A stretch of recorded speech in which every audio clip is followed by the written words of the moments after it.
This is Around the Circle. I'm Jeff Cook with the TJ Wilson. Oh, hello. TJ, we're with Russ Hudson. Yes. Hi. Hello, Russ. How you guys doing? Fantastic. I am fantastic today. This is a long time coming for us. To set up our conversation, Russ's book, The Wisdom of the Enneagram, is, in my view, a generational achievement, and last year it marked its 25th anniversary. Russ and his late partner, Don Riso, discovered and systematized what I believe is the most important conceptual framework for understanding the Enneagram. And speaking for myself, it's not a stretch to say that about 75% of my work amounts to footnotes on a single chapter of that book. And so, Russ, it is fantastic to have you, and that's what we're going to get into today. Well, thanks so much, Jeff, and looking forward to our conversation. See what we get into here. It's 25 years since Wisdom. Yeah. When I first read that book, nearly every page felt like these direct insights on a new topic that I was just getting into. When I read that book now, especially the first few chapters, Wisdom feels like it has a jazz kind of energy. It feels like there's actually discovery taking place there, and like you could have gone 10 steps further. But that, in my view, it, like to use a metaphor, it feels like you have uncovered the head of a dinosaur skull, and you've just gotten to the skull, and there is a ton of dirt left to pull away. And that's when I read that material, I keep thinking there's so much more here. And that's where I would love to lead our conversation today, is about like, what have you learned since the publication of that book? And yeah, that's my setup. Right. Sure. Well, a lot, evidently. And you know, when we wrote it too, the original manuscript that we handed in to our publisher was about twice the length of what it ended up being. They said, no way are we putting out that book. You know, they don't want an encyclopedia. So we cut it back and back and back. And our editor was right. It actually did make it a stronger book. And one of the things that we were aiming for was that you could open the book anywhere, almost like an oracle, and there would be something on the page that would intrigue you, would touch you, would move you. And, you know, we put a lot of time and years of work into doing that. Well, in Wisdom, Russ and Don Riso elevate the centers. So we're going to talk about chapter 5 of this book. This book, this chapter has been instrumental for me. Philosopher that I am, I don't know if I said this before, but I taught philosophy for 15 years at the University of Northern Colorado. The theoretical framework is what just hit me so hard and continues to resonate with me, specifically from the foundation that's kind of laid in that chapter. So that's what we're going to talk about. Many of our listeners are going to be familiar with the fact that we love talking about triads, and most of our work has come out of just building on what Russ did in that space. Well, you know, it's a real thing, you know, to see how that operates. There was a number of layers in each of the triads, as I'm sure you have discovered. You can look at them from a few different angles, and they yield a lot of helpful information. For example, one thing I learned is that those directions of energy potentially create problems when you're trying to do spiritual practice. You're trying to meditate, focus your attention, what have you. So, for example, 3, 7, and 8, with that outward focus, they're trying to get somewhere. And so you're sitting there trying to be still, be quiet, and where is this going? Where are we going? What's the goal? And you're trying to get somewhere. And then the 1, the 2, and the 6 can't stop micromanaging. Can't stop trying to control, manage. Am I doing it right? Wait a minute, what about my posture? Is this breath deep enough? There's my thoughts. And just can't let it be, right? And so that's a barrier. And then the 4, 5, and 9, the inward directed, we think the whole thing is to get us out of Dodge. We're just trying to get away from our experience, which we do all the time anyway. So it becomes it's very hard to step out of those very fundamental energetic orientations. They're like the wallpaper of our reality. We don't notice them until, someone points them out. But I think that they have implications for relationships too, obviously. You can have two people, friends, lovers, partners, parent, child, what have you, and have very different senses of how to approach things. I used to say those groups tell us, well, the 8, 9, 1, 2, 3, 4, 5, 6, 7, the classic triads, the centers triads, tell what we value, what we're seeking, what we're trying to be. And then these triads, the energetic ones, which we call the Hornavians, determine how we go about trying to get to that, whatever that is. Go get it, do it correctly, or you got to go over there and get away from everybody to get it. So there's that too. I think it's interesting to just see. It's really about the movement of your attention. We could talk about it in terms of energy, but if you're really finding some grounded stillness, presence in yourself, those directions indicate a habitual movement of one's attention. If you look at it that way, I think it becomes very helpful for inner work and for practice and for all kind of things. A lot of the work that we've been doing with Stabile's daughter, Joey, who I'm sure you've met, ends up being on that front of attention. That strikes me that, jumping to stance now in Hornevian groups, that there is a processing, a reflective nature to the stances. She talks about an internal processing for 4s, 5s, and 9s, and an external referencing. Her language is reference points. External referencing for 1s, 2s, and 6s, and an independent referencing for 3s, 7s, and 8s, as though how we are interpreting the world actually is affected by these stances. Do you see that? Have you talked about that? Or do you have thoughts on that? That's not been my primary way of working or looking at those types, but I completely can see that and would agree with it. Yes, that's true in my experience. We used to have different sort of folksy ways of talking about it. It's like the 3, 7, and 8 comes into a space, and it's sort of, I'm here now, things are going to happen, and that's one way, and that's rather like the independent that she was talking about. If we're talking the 4, 5, and 6, there's this sense of coming in and sort of, do I belong here? Is there a place for me here? I'm not sure if this is the right thing for me. And there's a sense of not belonging. Mm-hmm. You could maybe dig deeper into the 3, 7, 8. You might find that with them too, but it's kind of overwhelmed by this other orientation. I kind of override it, even if that might be there. I think 8 sometimes might feel that way, for example, but they just override it. And 1, 2, and 6, you're kind of looking for where and how you can connect. Who's here that I can have some kind of common ground with? Who's here that I can find some context of connection? So you should talk about it that way. But I like this way of looking at it. It makes sense to me. It's a different language than what I've used, but hey, there's plenty of ways to look at this. True. Well, it seems that feeds into the idea, like thinking about 3, 7s, and 8s as independent, and when they arrive, it's sort of like, I'm here, things can start now. There's a sense of their own agency within that arrival. It's like the at the worst end of things, 3, 7s, and 8s, it's sort of like the world starts when they arrive, and that independence, that sort of like things will move based on how I decide how they move. Within that arrival, that's the part that they care about, is what happens when they're there. Yeah, there is that much stronger sense of agency, of being the active force in what's occurring, which, you might not find in the same way in the other 6 points. Right. I used to also say that the 3, 7, and 8, their approach to getting what they want is they just go after it. Why not?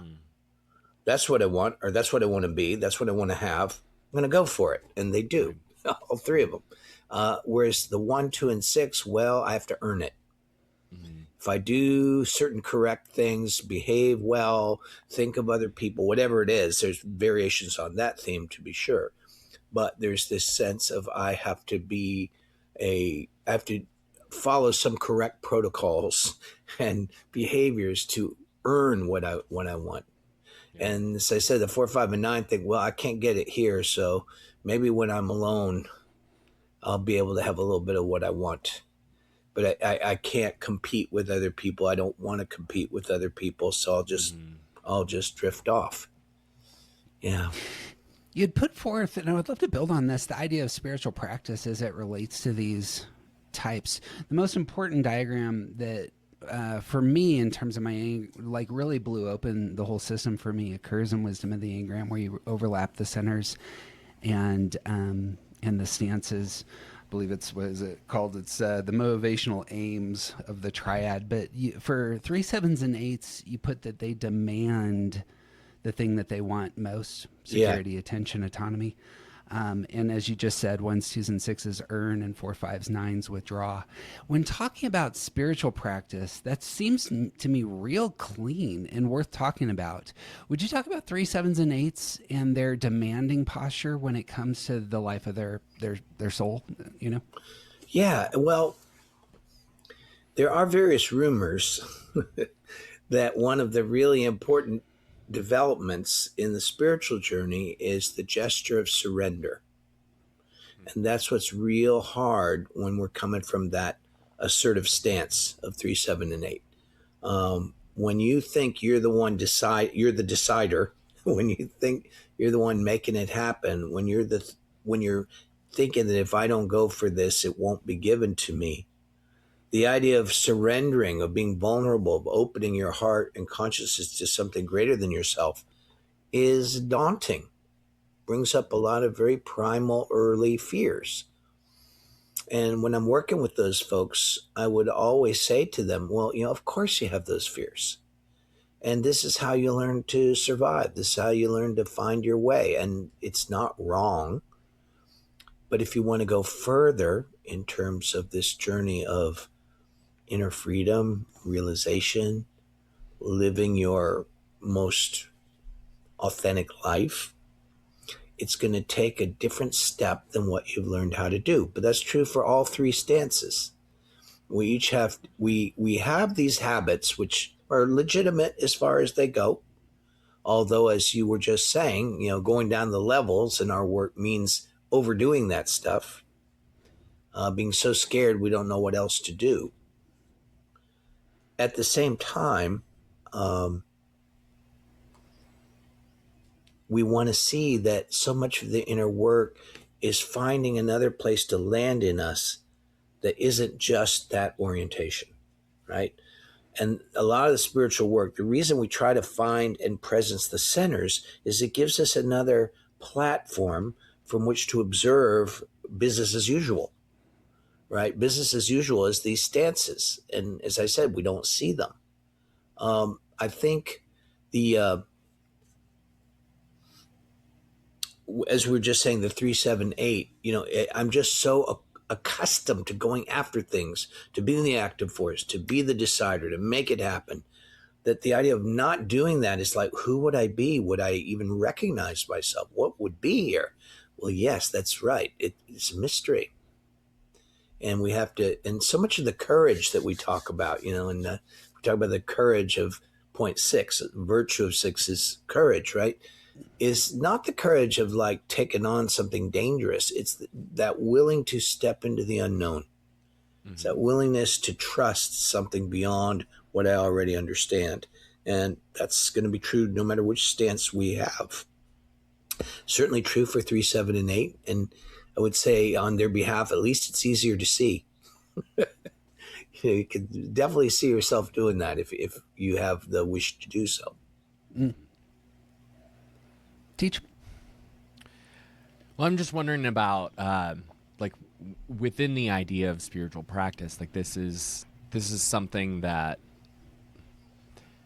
I feel like we're in an interesting time where the idea of spiritual practice has moved out of the religious space and the sort of fringe space, and into a more common, like we're talking about spiritual practice more. We may not use the word spiritual in that conversation, but it is a lot more.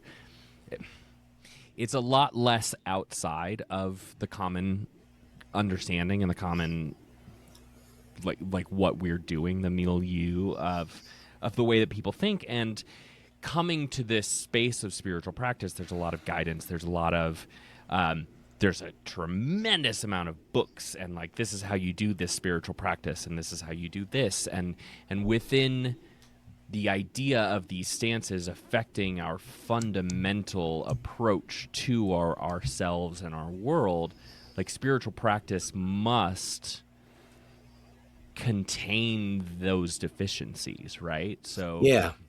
So 3s, 7s, and 8s are going to approach spiritual practice in a almost self-centered, like, I can accomplish this kind of way, and 1s, 2s, and 6s are going to bring that sense of earning, and 4s, 5s, and 9s are going to bring their own withdrawal, their own sort of inner guidance to that sense of spiritual practice. And I'm just wondering, like, with those energy transfers in mind, like, what is a person to do in developing that spiritual practice?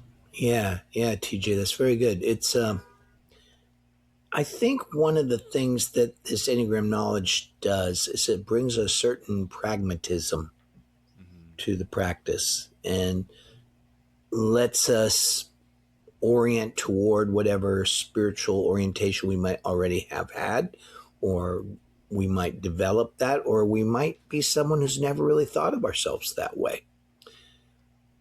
I'm just suddenly smiling. You mentioned my friend and colleague, Dr. David Daniels, and one thing he used to say that I liked was that the development of presence is no longer a luxury. Our survival depends on it. And so suddenly we're getting down to the nitty gritty. When you see that while your stance, your personality, your ego pattern isn't inherently bad or wrong, it's insufficient to meet the challenges that lie before us as human beings. So it's, and the other thing you're saying that I agree with, we always, what the Enneagram is triadic. We're talking about that, right? It comes out of the most ancient sources. The reason I take people to Egypt is they were the ones who started looking at everything triadically, but then again, they did in ancient China and India too. The earliest civilizations all saw it that way. And it takes you out of the simple good, bad, right, wrong, yes, no, binary thinking, and into more developmental and cyclical thinking. And, you know, when you're looking at something like our stance, on the one hand, you don't want to get identified with it because it's cutting you off from a lot of other potential resources, ways of being. It's limiting how you can show up when you get identified with it, when you're taking yourself to be that stance. When you're a little more landed in your presence through your centers, you're here a little more, that stance becomes something available as a talent, as a gift that can help you, but you're not wedded to it. You're not fixed to it. You know, there was a reason Oscar Ichazo called these fixations, not types.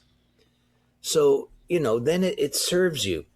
And again, it's very much what Gurdjieff called the law of three. It's like seeing these polarities in us and dropping back into a deeper place where you're seeing the contradiction, but also seeing the medium that connects these apparently irreconcilable ways of being. But they are reconcilable. He called that, taking that other stance, the reconciling force, which is always in the direction of deeper presence. And so, you know, the thing, I guess what I'm saying here is that when you're looking at all these things that the Enneagram brings up, the stances, the orientations, the coping mechanisms, you are looking at them from a point of view where you are thanking them for the help they've given. You're holding that, but you're also seeing the limitation of them. You're also seeing that that is something I've done, but it's not who I am. So who am I? Woo! That question opens up that, as we said, requires a lot of kindness and courage to sort of step into the bigger picture. But I think that's what we're called to do and be, and why we're motivated in many cases to learn this stuff. It's it's kind of both that way, which doesn't make sense to our ego mind all the time. I feel like I come across as the glasses half full guy routinely on this front. When it comes to types, I generally want to celebrate type. I'm more inclined to idealist than I am. I'm more inclined to see type as part of our identity and less as an obstacle to overcome. I would love your thoughts on that, because when I read some of your literature, it feels as though it is that type is something that is keeping us from our fullest self. And I think I have the intuition that there is something that would get missed or lost if we went all in on that. Oh yeah, move. yeah. Both. It's a perfect law of three thing. Both things lead to dead ends. If you just totally getting identified, I'm a 4, and yay 4. I'm a 7, yay 7. That's not really it. But on the other hand, saying, "Oh God, I'm a 4. It's so terrible, and I should get rid of it," or "I'm a 7. I should get rid of it." That's also incorrect. We're learning how to dance with reality, internal and external. And if you're really doing that, there's no wall there. But yes, I think it's very disingenuous to say I'm not a type. I would say you should get rid of your type. And you don't want to get rid of it. I don't think you can. First of all, I think it's like deciding I'm going to be a different height or something. Well, you could chop off your legs, I suppose, but I don't recommend it. There are, the whole thing is, I think of type as our truest identity moves deeper and deeper into mystery. That's what point 4 teaches us. Okay. However, that mysterious identity, which we might say consciousness itself, has taken particular form for its journey through this world. And the form matters. Being here matters. One of my mentors used to say, it's presence with content that transforms us. It's not just presence as some sort of escape hatch from our worldly concerns and our psychology and so forth. It's presence with our worldly concerns and our psychology. And so you come to this, again, law of 3 thing, where, I have a type, but as soon as I start reifying that as my final identity, I'm going to be stuck. Mm-hmm. And the idea is, I find, just to put it in really simple language, the more I have looked at the patterns that do catch me up and seen them with compassion, with kindness, with patience, understanding their inevitability in a way. I didn't decide to have my 5 fixation. There was nothing I signed says you're going to have these problems. No, I didn't have that. However, as I've seen those patterns, they've kind of organically, naturally open up. There's something very almost biological about it in the way it feels. And as it opens up, everything gorgeous about my 5-ness starts to come out to play. It's not limited to some of the stuff that you might see if I was in my more fixated states. But the beauty, the power, the gift of it remains. But I would just say it's like the talent is liberated as you realize what you are and your talent are 2 different things. And at the same time, they're not separate. Again, our ordinary mind can't exactly get that. But you start to see that, what do I want to say? How can I say it?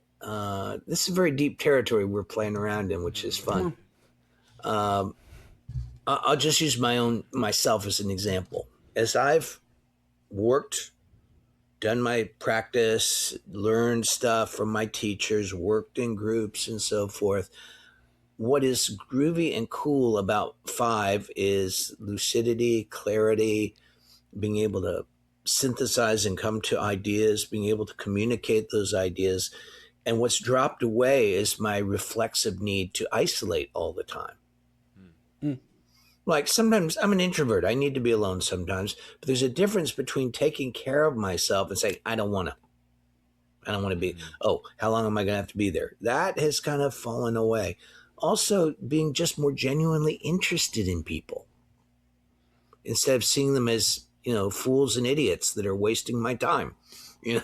I don't want to be that the rest of my life. And that's part of the fixation of 5ness. But as I've sort of, it's sort of, as I used to say, our home base in some sense will always be our primary point. But as we're not fixated, we can flow around the diagram. We can play with the other energies. We can admit other ways of being into our presence. So sometimes I feel kind of 2-ish. I want to hug somebody. Or sometimes a 9. I want to be all chill and mellow and take it easy for a bit. Sometimes like a 1, I just say, I can't believe this. We can do better than this. So all of that becomes more, I think in the background, even when we're fixated, those different thoughts might pop up for us sometimes, and we might notice them. But being able to live them, act on them, integrate them as part of the life I'm living, that's another whole step. And I think that becomes available to us. So there's a sort of refinement of our core type. That's what I would say. It's the oldest notion here is the whole thing is alchemy, turning lead into gold. But it presumes there's some gold there to begin with. We're not all lead, but you clear some of the lead out. Oh, there's the gold. It's kind of like that. I do see that the people who have worked with the Enneagram with some sincerity and done their psychological and spiritual practice, you see differences in them. You see them making more of a difference. You see them getting over some of their old hang-ups. I'd like to think I've gotten over some of mine. And I would also just say that sometimes they come back. You never know. I said, tell my students, it's better to assume that Elvis is still in the house. The ego is probably around somewhere, even when you're feeling pretty good. But that there is this, what happens is as you know your inner landscape, you know how to orient yourself in such a way that you can move out of those stuck places much more quickly. You don't spend weeks, months, years in a bad place. You see it and you can turn it around. And I would just add this is something I talk about with Suzanne Stabile and others, is that the mysterious thing about that, it isn't our own efforts exactly that shift us out of that stuff. This is the mystery of grace. We kind of have to show up. We have to be willing. There's certain intention required, but then it's sort of mysterious in how these inner forces arise and transform things. Years ago, I did a retreat with my friend Jessica Dibb, and we called it Will and Grace, because you need both. But there's what I guess I'm saying in different ways is, and it goes back to the first thing we're talking about, 3, 7, and 8, that there is a point at which you see you're not in control of this. It's not like you're relinquishing control. It's more like you see you never had it. It was a comforting illusion, but you're ready to be more of a grown-up and to participate more consciously in the forces that are weaving our reality, Yeah. And I have a sense that, like, because we live, like the three of us are American males in 2025, and we live in a society that is at least tinted with that sort of like 3, 7, 8 energy, and there is a sense that we can, especially from the marketing crew, there is a message that the thing that we have to do to gain this spiritual growth is to accomplish it. Yeah. And they're like part of what all of us have to learn, but particularly those of us who are not in that triad in the first place. Yes. Is that like we need to come at this from a different kind of angle. Yes, I think that's well put. In some sense, I guess another way we could look at it is which of these stances is needed? All three of them. Right. And you're just looking at which one you're kind of overusing, Mm-hmm. and that some other things might be helpful. Years ago, I was consulting with a board for a major U.S. bank. And guess what year it was? I think it was 2007 Okay. or early 2008. Mm-hmm. It was a good year for banks, yeah. Guess why they called me in? It was like they were looking and going, "Oh my God!" They saw this disaster on the horizon, and we did I did a thing I do sometimes with when I'm working with small teams, and I had them all take our Ready test, the test that Don Riso and I created years ago. And what I like about that test is that instead of it just being which one are you, it gives you kind of a bar graph, how you sit with each of them. Mm-hmm. So I had everybody on the team take it, and then I made a combined graph. I averaged it for everybody, and I made a graph for the team. I said, well, look at this, guys and gals. We're really over the top here with, guess what, 3, 7, and 8, which what you expect for high-level finance people. Mm-hmm. You don't get anywhere in this industry if you don't have some of that. We got a little bit of the 1, 2, and 6. Somebody's saying, hey, we can't do that, or hey, here we better be careful about this. Thank God. And look at this, almost no 4, 5, and 9. You have a little 9 in there, no 4 and 5. Okay, so what do those stances represent in terms of like an organization? Well, 3, 7, and 8, they had, let's go, let's invest. This is a great opportunity. Go for it, go for it, go for it. And they had a lot of that. And that's an important ingredient, but it had become imbalanced with the other two. That is the problem. It's the lack of balance. So there were a few people trying to say, well, we need to do this, or there are regulations and da-da-da. That would be illegal, by the way, and so forth. They had some of that going on. But the 4, 5, and 9 stance is what's down the road? What's the bigger context? This all looks like a good idea, but let's take a breath and look at the bigger picture. And how does this sit in the bigger picture? And no one was doing that. Yeah. And guess what? It led to a crash. So I said, it's a funny thing too, for high pressure finance, banking, stuff like that. It's not generally going to attract a lot of withdrawn stance people.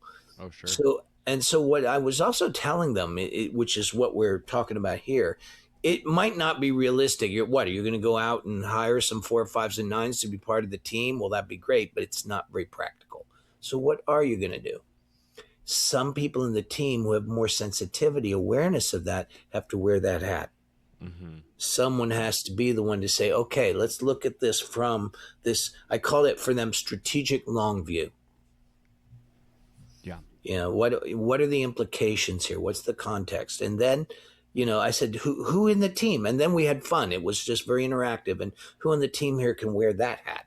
And how are you going to do that for everybody? And it got very creative and interesting. Unfortunately, because they were mostly 3, 7, 8, they waited until it was 11:59 so right before midnight to sort of check in with me. Had they done this a couple of years earlier, might have averted some things. But at least the awareness did bubble up. And that's another thing we're saying. I think the other thing Enneagram does, if we're using it wisely, is it helps us, as I used to say, bottom out at a higher level.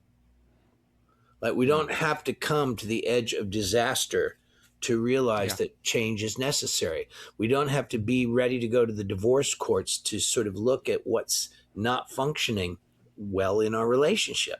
Mm-hmm. We don't have to go to the hospital because we haven't looked after our health. You start to notice things and be responsible for things earlier on in the process, which gives you some chance of dealing with them.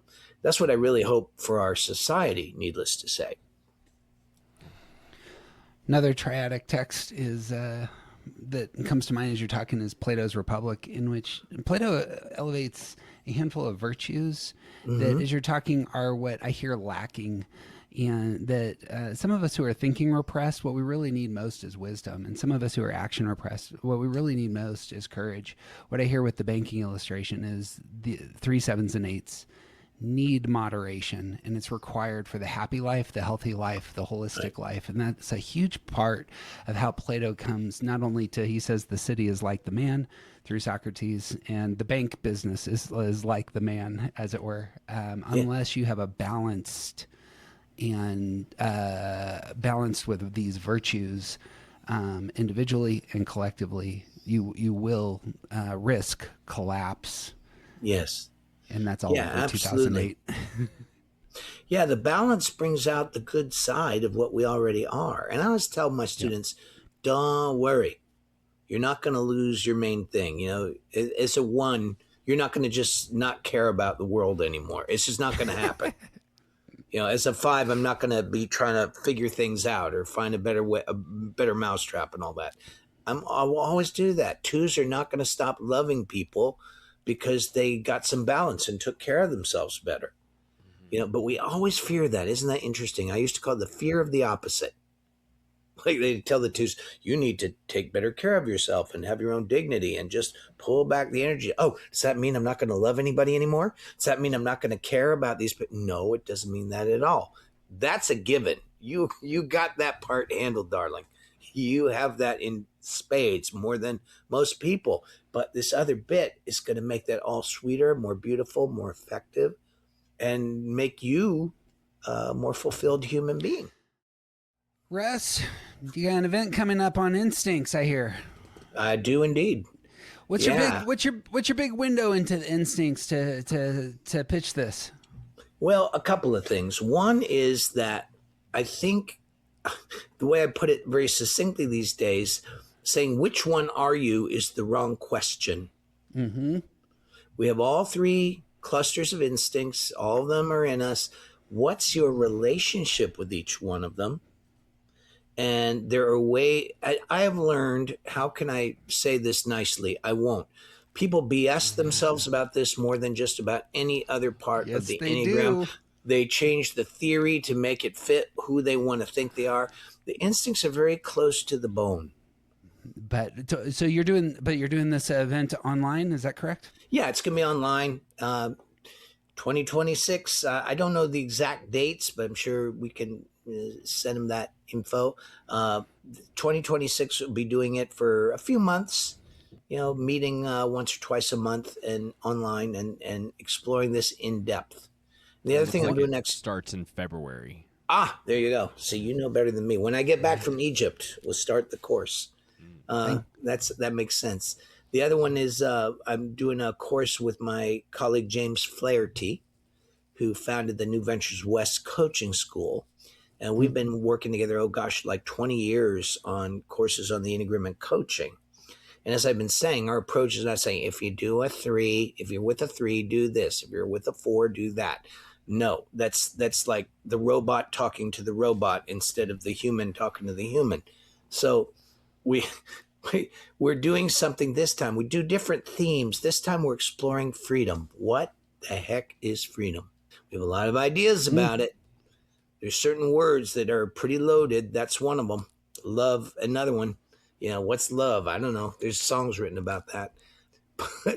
But the whole idea of exploring freedom, what it means in therapeutic process and coaching process, what it means in terms of how we, you know, and it relates to some of what we're saying is getting out of our own box, you know. And so that will be another course happening in the year. And those are the 2 I know about at this point. There's other things coming down the turnpike. Is probably, it's one of my teachers used to say, you know what the retirement plan is for spiritual teachers. You die. Right. Yeah. We don't end up in Florida or something, you know. We just have to keep going until we drop. And we'll see how that all works out. But yeah, so I'm really psyched about both those courses. I don't like to do stuff where I'm just regurgitating things I already have taught or presented. I'm more interested in exploring horizons with people, kind of like what we just did. This was really fun because we're just playing with these ideas, seeing what new angles we can see. How is this helpful? That's how I like to work with it. Well, this is January, so that February course is starting next month. I imagine you can find all the information at russhudson.com. That's right. And all of that second course, scratch all my philosophical itches right there as you're talking about defining terms and talking about volition and freedom. Oh, it's good stuff. For philosophy is sexy time. That is what constitutes a sexy time. Well, I'm sure Russ can, or I'm sure TJ can also say how much you've meant to him, but for myself, your work has been a gift to me, has really been one of the most important things that I've come across intellectually, and has not only meant a lot to me professionally in terms of what I enjoy doing. Your work has been instrumental in making my family healthier, and that would be the highest compliment I think I could probably give anyone. So I offer it to you, and I hope that it hits you where you're at today.